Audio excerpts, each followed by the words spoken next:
오늘도 썰맘을 찾아주신 여러분 반갑습니다. 그럼 오늘의 사연 시작하겠습니다. 안녕하세요. 이제 막 40대 중반에 접어든 여자입니다. 혹시 사람이 너무 착하면 손해만 본다라는 말을 들어보셨나요? 선의로 베푼 마음을 사람들이 이용해 먹으려고만 한다는 의미일 텐데요. 저는 최근 그 말을 아주 절절하게 깨닫고 있습니다. 그렇다고 제가 너무 착한 사람이라는 말이 아니라 제 남편이 바보같이 착한 사람이었다는 말씀을 드리는 겁니다. 어떻게 보면 제가 부끄러움을 무릅쓰고 이렇게 사연을 보내는 것도 전부 남편을 위한 일이라고 할 수 있겠네요. 제가 드리는 이야기는 남편에 관한 이야기입니다. 큰 용기를 내서 공개하는 사연인 만큼 애청자분들이 관심을 갖고 끝까지 들어주셨으면 하는 바람입니다. 저는 남편을 사고로 만났습니다. 그게 무슨 얘기냐면 남편과 저는 교통사고의 피해자와 가해자로 처음 만나게 됐다는 말인데요. 당시 운전면허를 막 따서 운전이 미숙했던 저는 멀쩡히 잘 가던 남편 차를 보기 좋게 들이받고 말았죠. 공교롭게도 당시 남편 차는 뽑은 지 얼마 되지 않은 새 차였고 들이받은 쪽이었던 제 차는 연식이 아주 오래된 경차였어요. 그랬으니 남편 속이 얼마나 쓰렸겠어요. 차를 들이받은 저 역시 혼미백산 말도 못하게 놀랐습니다. 그런데 남편이 차에서 내려 발을 동동 구르는 제게 이러는 게 아니겠습니까? 사고는 언제든지 날 수 있는 거니까요. 너무 놀라지 마시고 일단 보험회사를 부르시는 게 좋을 것 같아요. 다친 사람이 없으니까 천만 다행이죠. 네? 네네. 알겠습니다. 너무 죄송해요. 제가 바로 보험회사 부를게요.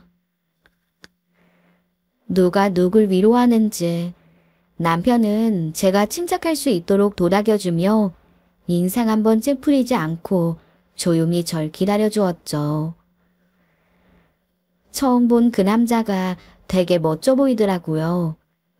그래서 전 사고 처리 때문에 주고받은 연락처로 그 남자한테 연락을 하게 되었고 다짜고짜 밥을 사겠다며 데이트 신청을 하게 됐네요. 그때만 해도 제가 꽤 적극적인 사람이었거든요. 그렇게 우리 두 사람의 인연이 시작됐고요. 연인에서 부부 사이로 금세 발전을 하게 됐죠. 그러니까 우리 두 사람의 중매쟁이는 교통사고라고 할 수 있습니다. 가끔 주변에서 남편을 어떻게 만나게 되었냐고 물을 때가 있거든요. 제가 사고로 만나게 됐다고 하면 사람들이 자꾸 이상한 쪽으로 생각하는 것도 참 우스운 일이었네요.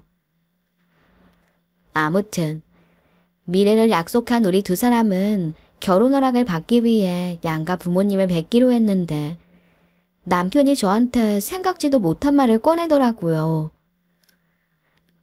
은선아, 사실 내가 너한테 하지 못한 말이 있는데 아무래도 부모님한테 인사를 드리러 가기 전에 말해야 할 것 같아서. 하지 못한 말? 그게 뭔데? 설마 이혼남이라거나 애가 있다거나 그런 건 아니지? 뭐? 아니야. 그런 게 아니라 우리 가족에 대한 거야. 그래? 그런 거 아니면 괜찮아. 어디 마음 푹 놓고 허심탄회하게 말해봐. 나한테 3살 적은 남동생이 있다고 했잖아. 응, 그랬지. 지금 부모님이랑 같이 농사 지으신다며? 맞아.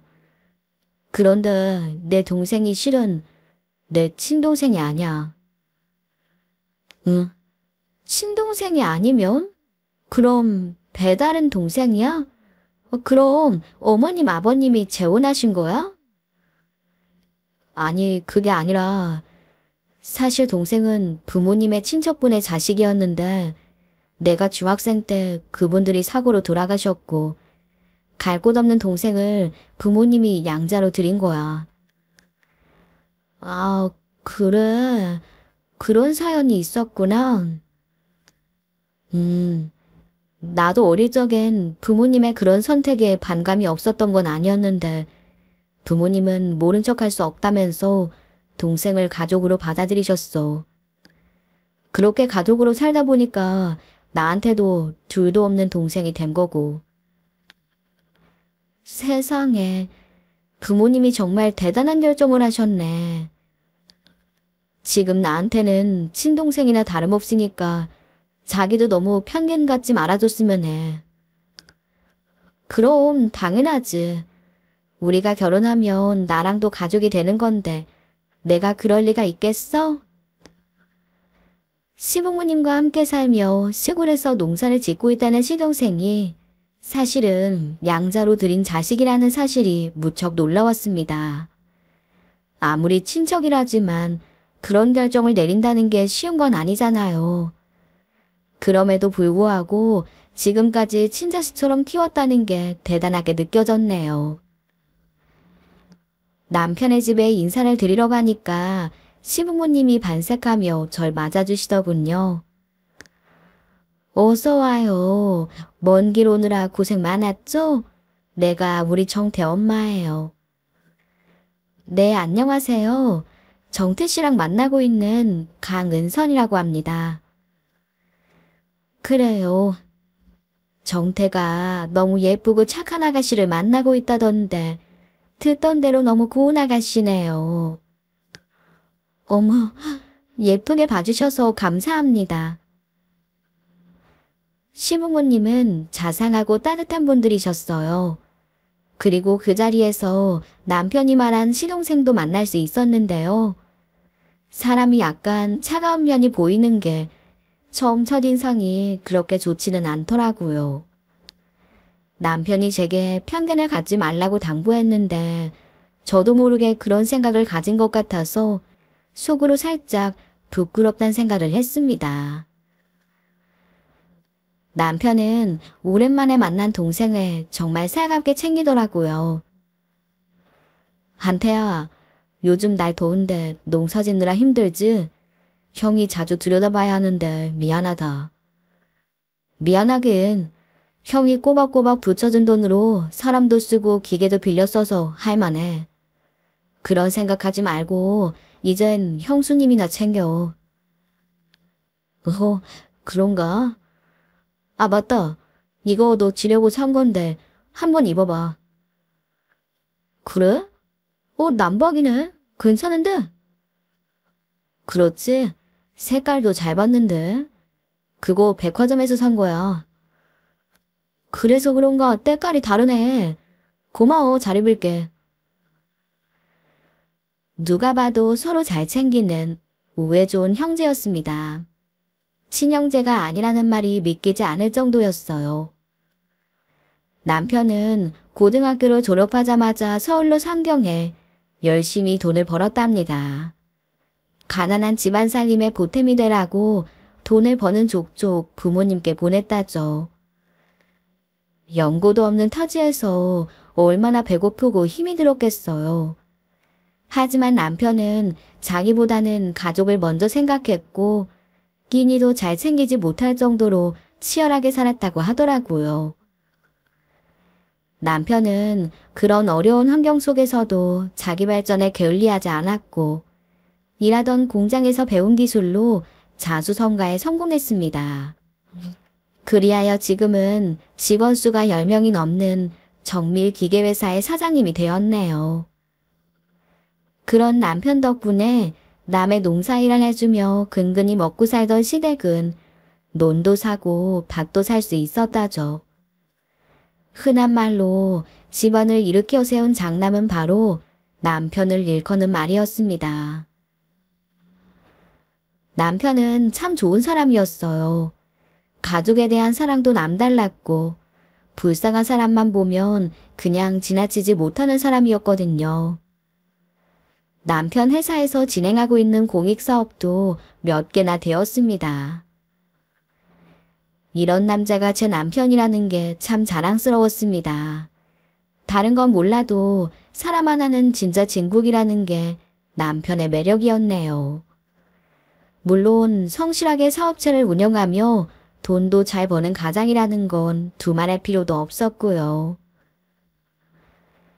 그렇게 자상한 남편과 함께 시작한 결혼 생활은 아무 문제 없이 순탄하게 흘러갔지만 생각지도 못한 엉뚱한 곳에서 삐걱대기 시작했어요. 그건 바로 남편의 동생 때문이었는데요. 시부모님과 함께 살며 농사를 짓던 시동생이 남편에게 양식장을 해보겠다며 도움을 요청한 것이었죠. 4억이나? 어휴, 그럼 그렇게 큰 돈을 도련님한테 해드리려고? 그냥 주는 게 아니라 빌려주는 거야. 아는 사람이랑 같이 전복 양식을 해보겠다는데 대충 10억 정도 들어가나 봐. 한태가 꼭 한번 해보고 싶다는데 형이 도와줘야지. 그래도 여보, 이건 좀 너무한 것 같아. 4억이 누구 애 이름도 아니고 너무 무리하는 것 같아. 좀 무리긴 한데 동생이 한번 해보겠다는데 형이 능력되는 대로 도와줘야지. 여보, 우리 그 정도 능력은 되잖아. 이번 한 번만 도와주자, 응? 아, 참. 고민이 되지 않는다면 거짓말이겠죠. 아무리 좋은 게 좋은 거라지만 돈 4억을 덜컥 빌려준다는 게 부담스러웠습니다. 도련님은 동업으로 양식을 하면서 수입이 생기는 대로 갚아나가겠다고 약속했다지만 그 말인즉슨 무이자에다가 무기한으로 빌려준다는 말과 다름없었네요.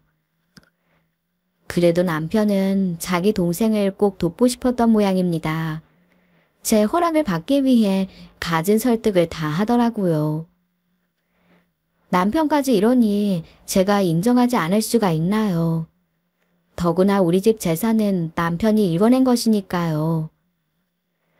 하지만 전 대신 남편에게 조건을 달았어요. 알았어. 당신이 도련님 돕겠다는 건 인정. 하지만 대신 꼭 차용증 쓰고 공증까지 받아야 해. 그건 할 수 있지? 어? 차용증에 공증까지? 당연하지. 내가 뭐 이자까지 받겠다는 건 아니고 이러이러해서 동생에게 돈을 빌려줬다는 증거는 꼭 남겨야지. 그렇게 해야 나중에 세금 문제도 생기지 않을 거야. 그래?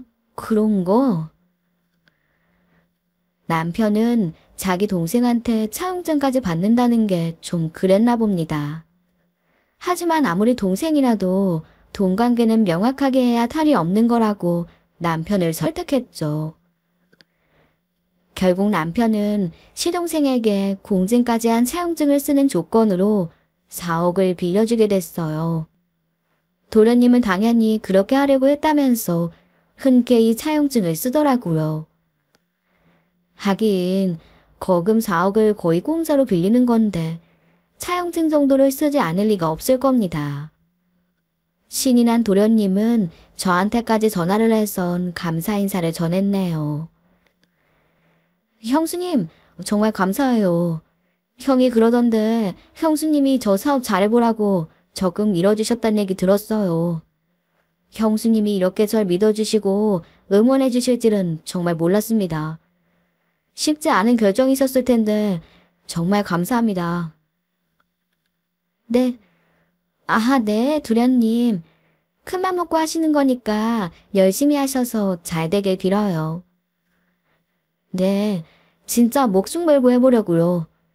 제가 좋은 전복 많이 보내드릴 테니까 맛있게 드세요. 남편이 도련님에게 제 속마음과 다른 말을 한 모양이었습니다. 일은 벌어졌으니까 어쩔 수 없었죠. 그저 도련님 사업이 잘 되기만을 바랄 수밖에요. 그런데 말입니다. 도련님의 전복 양식 사업은 시작부터 암초에 부딪혔어요.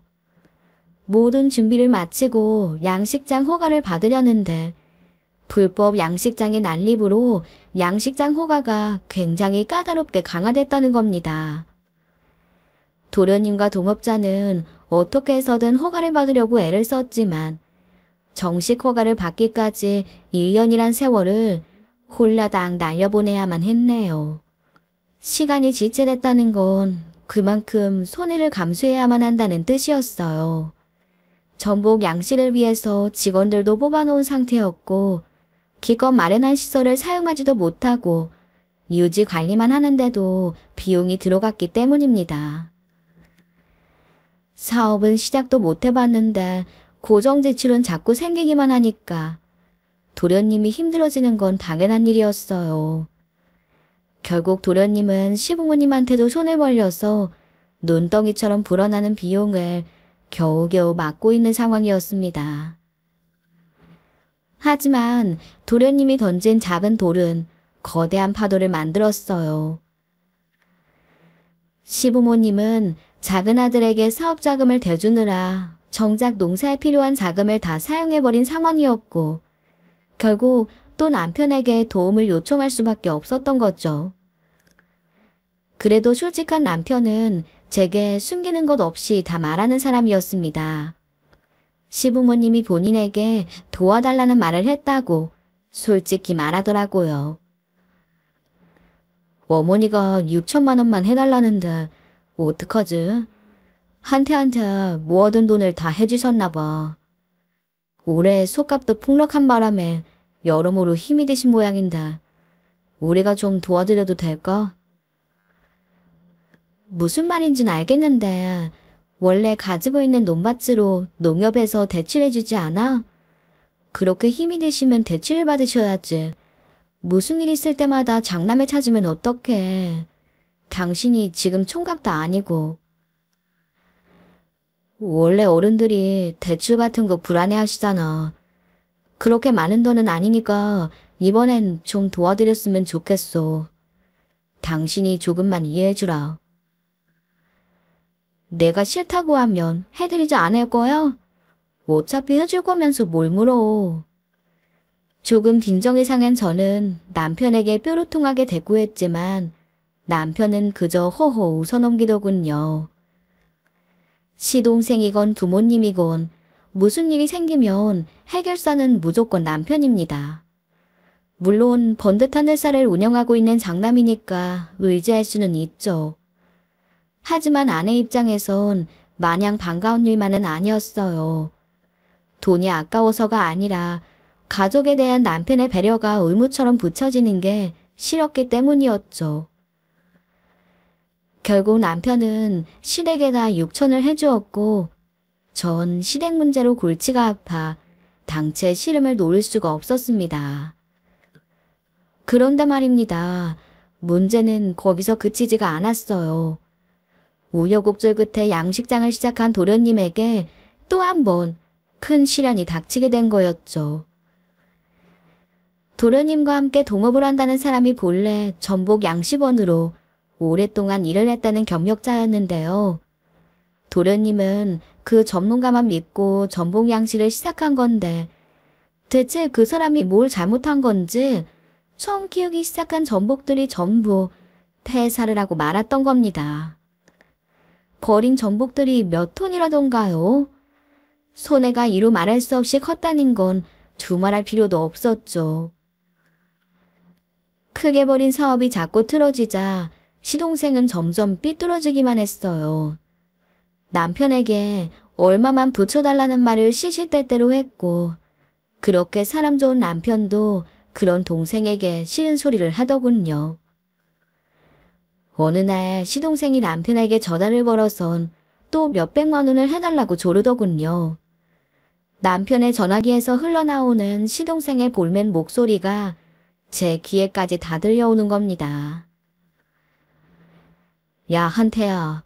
네가 지금 난처한 상황이라는 건 알겠는데 지금 당장 사업이 막막하면 그렇게 돈만 구하러 다닐 게 아니라 다른 일을 해봐.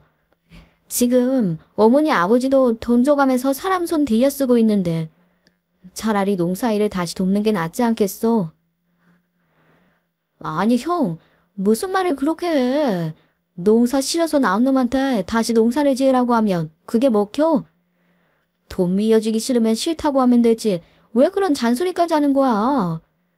형, 지금 좀 잘 나간다고 사람 너무 무시하는 거 아니야? 뭐라고 임마. 오라통이 터진 남편은 뻘개진 얼굴로 시동생과 다투었어요. 그렇게 화가 난 남편의 모습은 저도 처음 봤습니다. 동생 일에 발벗고 나서서 여러모로 도움을 준 자신에게 이제 와서 그런 소리를 하니 속이 상하지 않을 리가 있겠습니까? 시동생과의 통화를 마친 남편은 착잡한 표정으로 한숨을 푹푹 내쉬더라고요. 왜? 도련님이 또 돈 좀 빌려달래? 오, 급히 쓸 데가 있다면서 200만 해달라고 하는데 내가 싫은 소리 좀 했다고 아주 난리네 난리. 아유, 도련님은 정말 못 말리겠다. 당신이 도련님을 얼마나 아끼고 도와줬는데 잔소리 좀 했다고 그런 식으로 나오면 안 되지. 잔소리 듣기 싫으면 됐다고 그래. 당신도 앞으로는 도련님 일에 신경 끄고. 그러고 싶어도 동생 일인데 어디 그럴 수가 있나. 사업이 자꾸 생각대로 되지 않으니까 짜증이 나는 모양이지. 아무래도 이번 주말에 내가 좀 내려가 봐야겠어. 응? 어머님 댁에 내려간다고? 어머니 일선도 좀 거들 겸 한테 녀석 꼬인 속도 좀 달래주고 올라올게. 아, 뭘 또 그렇게까지 해. 한 살이라도 더 먹은 내가 참아야지. 그럼 어떡해. 너무 걱정하지 마. 한테 걔가 겉으론 저래도 심성은 착한 녀석이야. 착한 남편은 또 동생을 이해하고 포용하려고 합니다. 저 같았으면 상종도 하지 않을 것 같은데 말이죠. 하지만 전 시댁에 가겠다는 남편을 무슨 수를 써서라도 뜯어말려야 했어요. 남편에게 그런 일이 생길 줄 알았다면 멱살을 잡고서라도 가지 못하게 했을 겁니다. 주말 동안 시댁에 내려가 농사일도 돕고 시동생도 만나서 오해도 풀고 돌아오겠다던 남편은 자기가 한 약속을 지키지 못하고 다시는 제게 돌아오지 못했어요. 시어머니한테 걸려온 전화는 너무나 충격적이었죠. 어머니, 이 시간에 웬일이세요? 예, 은선아, 일을 어쩌면 좋니? 왜요? 무슨 일 있어요? 혹시 그이랑 도련님이랑 크게 싸웠어요? 아니, 그게 아니라 은선아. 정태가, 우리 정태가. 왜요? 무슨 일이신데요? 정태 씨한테 무슨 일 있어요? 시어머니는 흐느끼기만 할 뿐 제대로 말을 잇지 못하시더군요. 한참 지난 후에야 남편이 저수지에 빠져 세상을 떠났다는 말을 겨우 꺼내시더라고요. 시어머니의 그 말이 귓가에 제대로 들어오지가 않더군요. 마치 벌 몇 마리가 돌아다니는 것처럼 웅웅거리는 날갯짓 소리만 들리는 것 같았습니다. 무슨 정신으로 시댁에 내려갔는지 모르겠어요. 무턱대고 고속버스 정류장에 뛰어가 제일 빠른 차편을 타고 내려갔는데요. 눈물을 펑펑 쏟는 바람에 거의 실신을 할 지경이었죠. 하지만 막상 영안실에 안치된 남편을 마주한 순간은 눈물이 거짓말처럼 말라버렸습니다.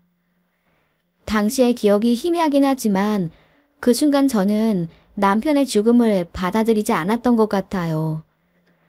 남편이 세상을 떠난 게 아니라 그저 깊은 잠에 빠져 있는 거라고, 다른 사람들이 단단히 착각을 한 거라고 생각한 겁니다. 시어머니가 정신이 멍해져 있는 제 등짝을 후려치자 그제야 전 제 앞에 놓인 처참한 현실이 보이더라고요. 저수지에 빠져 익사를 했다는 남편의 시신은 설명하기 힘들 정도로 참혹했습니다.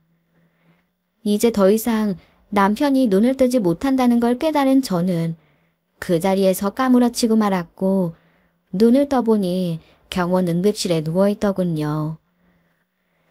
그런 과정을 몇 번이나 더 반복하고 나서야 저는 겨우 현실을 인정할 수 있었습니다. 시댁 식구들에게 들은 남편의 죽음도 너무나 허무했어요.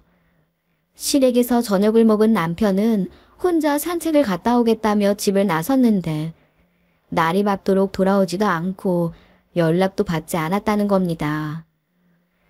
날이 밝자마자 가족들이 남편을 찾아 헤맸는데 저수진물에 둥실둥실 떠있는 남편을 발견했다더군요.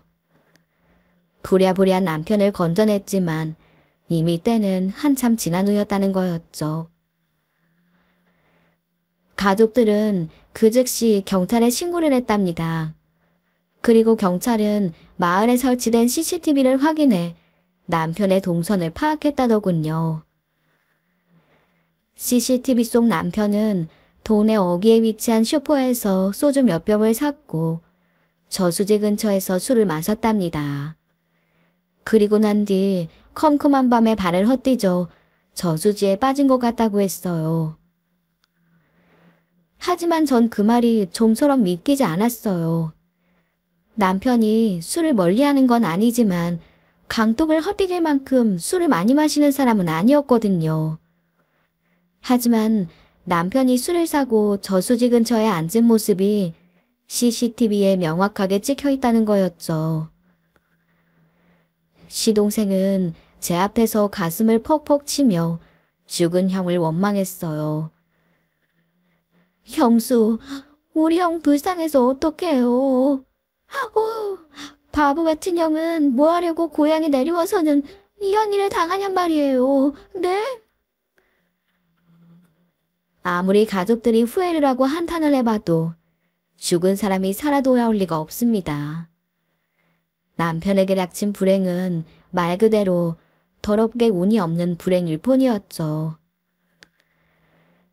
넋이 나간 채로 남편의 장례를 치르고 그 정신에도 땅을 치는 시어머니를 위로했습니다. 영정사진 속 남편은 저렇게 환하게 웃고 있는데 이제 그 모습을 볼 수 없다고 생각하니 억장이 무너져 내리더군요. 평소 고향을 그리워하던 남편을 시댁 근처 선산에 묻었습니다. 고향의 산들바람과 흙냄새를 원 없이 즐기라고 말입니다. 남편을 그렇게 보낸 뒤 저는 다시 서울로 올라가기 위해 터미널로 향했는데요. 그런데 버스를 기다리던 제게 누군가 말을 걸더라고요. 재수씨, 지금 서울 가시는 거죠? 안녕하세요. 여긴 어떻게... 그 사람은 남편과 40년 지기 고향 친구였습니다. 남편의 죽음을 누구보다도 애석하게 생각한 분이셨죠. 저도 몇 번 뵌 적이 있어서 누군지 잘 아는 사이였네요. 실은 제가 재수 씨한테 할 말이 있어서 일부러 따라왔습니다. 마을은 좁아서 말씀을 드리기가 애매해서요. 네? 무슨 말씀을 하시려고? 재수 씨, 제 말 듣고 놀라지 마세요. 실은 정태가 죽기 직전 저한테 전화가 왔었어요. 정태 씨가요? 네. 그런데 정태답지 않게 술에 취했더라고요. 자기가 너무 속이 상한다면서 말이죠. 그래서 제가 무슨 일이냐고 차분하게 말을 해보라고 했더니 글쎄 한태놈이랑 치고받고 싸웠다는 거예요. 네? 도련님이랑요? 네, 그렇다니까요. 제가 정태를 얼마나 오래 봤는데요. 정태 그놈은 주먹이라고는 한 번도 쓴 일이 없을 겁니다. 그런 놈이 동생이랑 치고받고 싸웠다는 건 많이 얻어맞았단 뜻이에요. 그리고 한태놈은 정태와는 다르게 덩치가 산만하잖아요. 그러니까 얼마나 많이 맞았겠어요. 그런 일이 있었어요. 도련님이나 부모님은 저한테 그런 말은 한마디도 하지 않았는데요. 그날 정태가 하는 말이요. 자기가 동생한테 그런 모욕을 받았는데도 부모님이 자기 편을 들어주지 않았던 게 더 속이 상한다고 하더라고요. 목소리가 너무 안 좋아서 제가 나간다고 했는데도 정태가 나오지 말라고 말렸어요. 그날 제가 그냥 나갔어야 했는데 정태가 그렇게 될 줄은 꿈에도 몰랐죠. 그 말을 듣고 나니까 저는 왜 남편이 혼자 괴로워하며 술을 과하게 마셨는지 납득이 됐습니다. 다툼이 벌어진 시동생과 남편은 주먹까지 오고 갈 정도로 큰 싸움으로 번진 겁니다.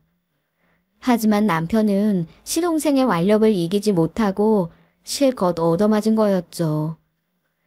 그 와중에 부모님까지 자신의 편을 들어주지 않으니 남편이 속이 크게 상했던 거예요. 저는 남편의 처절한 마음이 짐작이 됐습니다. 자신은 식구들을 위해 온 마음을 다했는데 그런 프레접이나 받고 있으니 그 상실감이 얼마나 컸을까요? 그러니 혼자 소주를 몇 병이나 들이켠 것이었습니다. 그리고 술 이기지 못하고 그만 남편은 저수지에 빠져버리고 만 거였어요. 왜 물에 빠진 남편의 시신이 엉망진창이었는지 알 것 같았습니다. 저는 눈이 뒤집히는 것 같았어요. 그리고 그 길로 다시 시댁으로 향했습니다. 시댁 마당에는 들짐승이나 도둑 때문에 설치한 CCTV가 있었어요. 저는 시댁에 있는 CCTV를 확인해야겠다는 생각이 들더라고요. 시댁 식구들은 다시 돌아온 저를 보고 깜짝 놀라더군요. 은선아, 왜 다시 돌아왔어? 뭐 잊어버린 거 있니? 네, 잊어버린 게 있어서 다시 왔어요. 저는 CCTV 단말기에서 남편의 모습을 찾았습니다. 그리고 남편과 시동생이 마당에서 몸싸움을 벌이는 장면을 확인할 수 있었죠. 제가 그 광경을 보고 있자 시동생이 떨리는 목소리로 변명을 하더군요. 그건 형이 저한테 자꾸 잔소리를 내서 감정이 격해진 바람에 그런 거예요. 도련님, 그렇다고 형을 저렇게 패요? 형이 도련님한테 어떻게 했는지 다 잊었어요. 형의 고마움을 조금이라도 아신다면 형을 저렇게 무자비하게 팰 수는 없는 거죠. 저건 사람을 거의 잡으려고 하는 것처럼 보이는데요. 아니요. 절대 그런 거 아니에요. 형이 하던 정신차리라고 해서. 제가 시동생을 쏘아붙이자 갑자기 시어머니가 나서서는 시동생을 변호하더군요. 은선아, 그게 아니라 처음엔 그냥 말다툼을 했는데 정태가 하도 돈 내기를 꺼내서 작은 애가 화가 나서 그런 거야. 내가 하지 말라고 말렸는데도 애들이 흥분을 해서는. 어머니도 그러시는 거 아니죠. 첫째건 둘째건 잘못한 게 있으면 똑바로 가르쳐 주셨어야죠. 왜 불쌍한 동생한테 거금을 내놓은 정태 씨가 잘못한 거고 왜 동생한테 죽도록 얻어맞은 정태 씨가 잘못인 거죠? 어머니한테는 똑같은 아들 아니었어요. 왜 몸이 부서지도록 집을 위해서 일한 장남을 감싸주지 않았느냐고요. 이건 방관이에요, 방관. 정태 씨는 가족들이 저수지에다가 등을 떠민 것이나 다름없다고요. 화가 머리끝까지 난 저는 시댁 식구들을 향해 고래고래 아들섰습니다. 그러자 시동생이 버럭 화를 내더군요. 그게 무슨 헛소리예요. 우리가 형한테 저수지에 빠지라고 했어요? 형이 신처럼 중심을 잡지 못하고 빠진 거잖아요. 그게 왜 우리 잘못인데요? 네, 어디에 두고 보자고요. 저 이대로는 억울해서 그냥 못 넘어가요. 법대로 할 테니까 그렇게들 아세요. 정말 너무하다는 생각이 들었습니다. 진짜 가족이 맞는지 의심까지 들더군요.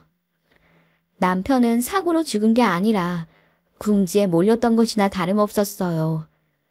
남편의 죽음에 대한 책임은 시댁 식구들에게도 충분히 있다는 생각이 들었네요. 저는 남편 회사의 고문 변호사에게 CCTV 내용과 상황을 사명하고 상담을 받았습니다. 그리고 시동생을 폭력으로 고소했고 남편에 대한 사고에도 책임을 져야 한다고 소송을 걸었습니다. 제 소송에 깜짝 놀란 시동생과 시어머니가 제게 잘못했다며 소를 취하해달라고 부탁했지만 전 절대 그럴 생각이 없었어요. 형수님, 제가 형한테 주먹을 휘두른 건 정말 잘못했어요. 형이 그렇게 괴로워할 줄은 몰랐어요. 제가 깊이 반성하고 있으니까 소송은 취소해 주세요. 네? 아니요. 도련님 때문에 형이 그렇게 된 거나 다름없어요. 형은 그저 도련님이 잘 되길 바랄 뿐이었다고요. 그날도 도련님 마음 풀어주겠다고 내려간 거예요.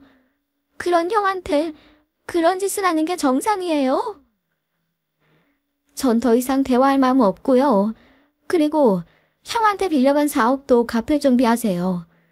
이미 기간이 한참 지난 건 알고 있죠?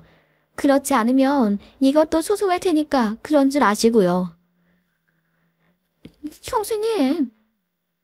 시어머니도 화가 머리끝까지 난 저를 말리려고 부단히도 노력하더군요. 예, 은선아. 정태가 그렇게 된 건 한태 잘못이 아니잖니. 한태가 얼마나 속이 상했으면 형한테 주먹까지 휘둘렀겠어. 네가 그런다고 해서 죽은 정태가 살아 돌아오는 건 아니잖니. 가족끼리 이러면 쓰겠어. 그러지 말고 고소 취하 좀 해줘.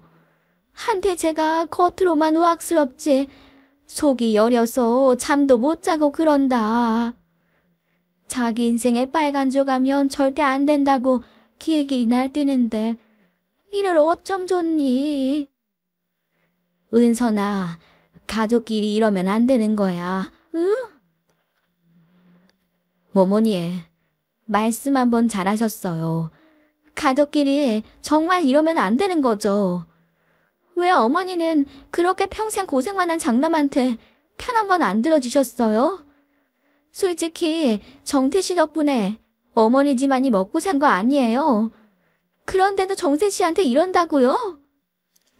이게 말이 돼요? 저는 절대 인정할 수 없어요. 도련님이든 어머님이든 정태 씨한테 막대 먹은 짓 한 사람은 꼭 죗값 받게 할 거라고요. 악에 바친 저는 그대로 소송을 진행했습니다. 그리고 몇 달 후 재판 결과는 이렇게 나왔어요. 도련님이 남편에게 폭력을 휘두르는 건 인정이 됐습니다만 그것으로 인해 가해자가 남편의 사고를 예견할 수는 없다는 결론이 나왔죠. 따라서 폭행에 대한 죄값만 치르는 것으로 판결이 나왔습니다. 결국 시동생은 폭행으로 인한 짧은 실형을 선고받았습니다.